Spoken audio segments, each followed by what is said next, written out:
Making picks with Nick and Rob. Nick and Rob. Their picks might be a hatchet job. Less reliable than a corn on the cob, but I love hearing picks from Nick and Rob.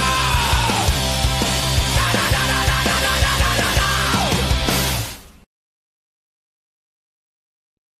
na. Yes, this is our famous segment, making picks with Nick and Rob. And I'll tell you one thing, Rob is doing really well right now. He ended up getting that big Birmingham Stallions against the Houston Gamblers game. He was able to finally, it's week 2, pick one up on me, and now we are tied in the standings heading into it. Yeah, it looks like I'm going to have a perfect week this week if things continue to hold the way they are. But outside of that, we could go 3-1. Or no, yeah, we look like we're going 3-1 if the Renegades keep doing what they're doing. So that part's really exciting. Yeah, which is not bad. We are, for next week's games, we are pivoting back to a normal Friday, Saturday, and Sunday schedule. 1 game Friday, 1 game Saturday, and 2 on Sunday. Yes. Okay, so what's the first one on the docket there, Rob? So we are leading off with a big one here. Well, I mean, there's only 8 teams, so they're all big, right? Yeah. We have the Orlando Storm heading up to Louisville to play the Kings. Really good defense, no offense. Kings against who? I'm sorry, I messed up. The Orlando Storm, Anthony Becht and the Storm. I With your man Plummer. And they're playing in Orlando? Louisville. Louisville. Ooh, okay. That's exciting. Not Jake Plummer, I think, should play well. Do you have the spread by chance? Or Let's it's fine see if you the don't? UFL's got... No, it doesn't. No, the UFL does not on their website, but they really want me to buy tickets. Yeah. I think I'm going to go with Orlando Storm. They're making me a little nervous, but I think Louisville knows what they're doing on the offensive side with the 2 quarterback situation. So I'm going to go with the Orlando Storm on that one, Rob. I think you're kind of right on this. However, I've been talking up a big game about the Kings and their ability to play defense.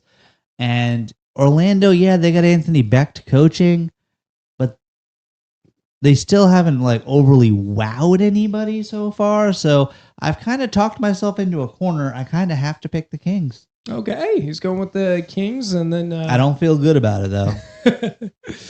What's the next one on the docket? So then we go to our Saturday game. So Friday, and that's the thing. This game, when you're looking at ratings for that Friday night game, Friday night, 8 Eastern. 8 p.m. Eastern. It's that's prime going out time. It's prime social time. I don't know. I feel like it's hard to get ratings. What do you think? Football on Fridays? You like that, Deshaun? Nah. Nah. He's young. He's got things to do. Yeah. And I'm sorry, Rob. Who was playing again? I'm sorry. So, for the Friday night game? Yeah. That was a Friday night game. So the one we just talked about, the Storm and the Kings. Oh, okay. Okay, gotcha. Yeah, I'm right there with you, Rob. I don't think it's good to do those on Friday nights. Yeah, I think a Tuesday or Wednesday night would be much better served. But then we have our Saturday, noon Eastern, 11 a.m. kick. We have the Gamblers going to D.C. to take on those Defenders. DC Defenders look like they have it in gear. It's going to be interesting, though, because the Gamblers are really good at stopping the run. I just don't know if Henderson can handle that blitz that Blake Williams is going to bring up on there. I think he's going to put a lot of pressure on him. And Tiamat is due for a big game, so I'm going to go DC Defenders. I'm going to agree with you there. Because, yeah, even if the Gamblers can stop the run, Tiamu can throw and will throw. And I don't think the Gamblers can stop both. They are a better team than the Birmingham Stallions, but I don't think they're a playoff team in this UFL. Yeah, I'm right there with you. I don't think the Gamblers are going to be that good. Mm-hmm. That one's on Saturday. Do they have another Saturday game? Nope, just one Saturday game. Good. And I which like that. also makes sense because these two teams have a short week. They're going Tuesday to Sunday. Yeah. That makes sense, actually. So only 4 days between, only really 3 full days without playing a game. They're trying to set my Renegades up. So speaking like of they do your with the Renegades, Cowboys. they have the early game on Sunday. Columbus Aviators are coming to Dallas, coming to Frisco. Yeah, I am not high on the Columbus Aviators. This is not a homer pick. This is me just picking the Renegades, especially watch when I'm watching tonight. If the Aviators can put up points though. they can put up points, but I just don't see them stopping this offense in anything that they do. If the Aviators keep performing like they do, it's just not going to look pretty. Hopefully they improve just because I care about the Columbus fan base. But Yeah. I think the Renegades are going to stomp them. I mean, when we look at the Battlehawks right now, looking at this game right now, the Battlehawks have a very decent defense. They're supposed to be contending for the title, and they've given up 224 yards in the first half, which, yes, in the NFL, you're like, whatever, that happens. In the UFL, those are full game stats. Yeah. And, yeah. So, yep, I'm short week or not. Renegades got this. You think, yeah. Handily. Yeah. And that is one advantage though that the Aviators have, that they have a longer week. Mm-hmm. Which leads us to the Sunday afternoon game.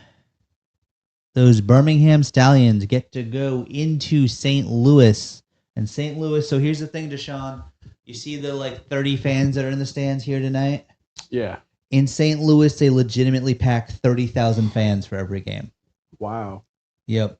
It's like San Antonio almost did that for half of the first season, and then they started losing and they stopped doing it. But St. Louis fans show up. They fill the Superdome. Yeah, and San Antonio was one that very similar to the Memphis Showboats, where they showed up. It's just when your team sucks, your team sucks. You don't go to the games all of a sudden. So. And by Memphis, I think you're talking about Birmingham Stallions, because the Memphis Showboats always sucked. No. I meant the Brahmas. I was referring to the Brahmas. The Brahmas had a good year. They before, but by the time you jumped in, Wade was done. not so much. Yeah, it was pretty bad. So yeah, Birmingham Stallions on a full week of rest. Ooh, okay. Birmingham Up against St. these Louis. Battlehawks. The Battlehawks. So which one can recover, I think, would be the question. And remember now, as far as coaching goes, AJ McCarron's not going to be up against a veteran coach. Yeah, not necessarily a veteran coach, but he's got an experienced offensive coordinator with AJ Smith. He knows. He does. And the defensive coordinator, I don't think, has changed for the St. Louis Battlehawks since last year.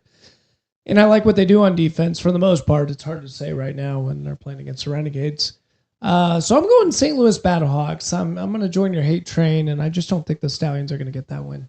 Yeah, so we're both going to agree on 3 games again this week. The one that we're differing on is the Storm versus the Kings. And even then, I feel like I backed myself into a corner. But we'll see. Either my thoughts about the Kings being playoff worthy are right, or they're going to be 0-3 and looking out. But yeah, we're going to go in this one. Battlehawks, I guess. Although it's tough. No. I'm going to go Stallions. Stallions have had a full week of rest. These Battlehawks, they're looking gassed at halftime of this game, and they're going to play again in a few weeks. I'm going to go with the Birmingham Stallions. As much as it pains me, AJ McCarron's going to get a second win, and who knows? Maybe by default, they're the 4th best team in this league. They do have the better quarterback. I like Matt Corral a lot. So Matt Corral over Brandon Silvers. Yeah, Matt Corral can destroy this defense too. I'm going to stick with it. I made my pick. I'm just going to go with it. I just feel like the coaching is going to come to the top. Coaching isn't about 1 game or 2 game. Remember, Jeff Saturday was 1-0 when he on his first game as a head Jeff coach. Saturday, legendary Colts coach.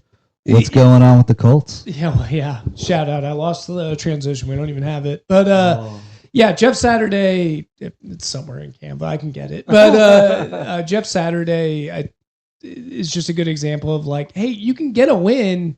That's not 1 game. It's not 2 games. It's over time. It starts building up when you start losing the culture of the room. And that's my concern with the Stallions. So I'm going to go with the Battlehawks. I think they're a little bit more experienced. Brandon Silvers, not looking good right now. Maybe he gets a little better on Sunday, and I'm going to go with that. All right, there we go. So we're different on 2 games. So that is making picks with Nick and Rob. So that's good as we're getting ready to come back. Though we're seeing Ricky Prohl, the non-veteran coach that we were just talking about of the Battlehawks. He just gave his after halftime interview.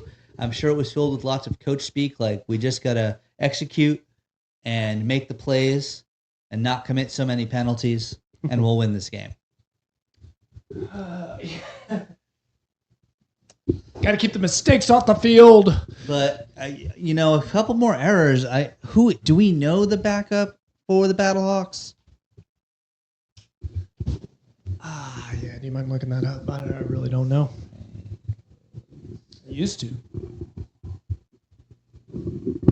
Roster 2026 by position, please. I'm trying to think. So if this is updated, And they had a guy last year, number 5. I forgot his name. Not so that it looks number. like Harrison Frost and Michael Pratt are the other 2. Harrison Frost has a photo. Michael Pratt does not. Tell me Harrison's Oh, he's related taking to it. Scott. Do you think he is? I mean, He could be. you could find this out. All right.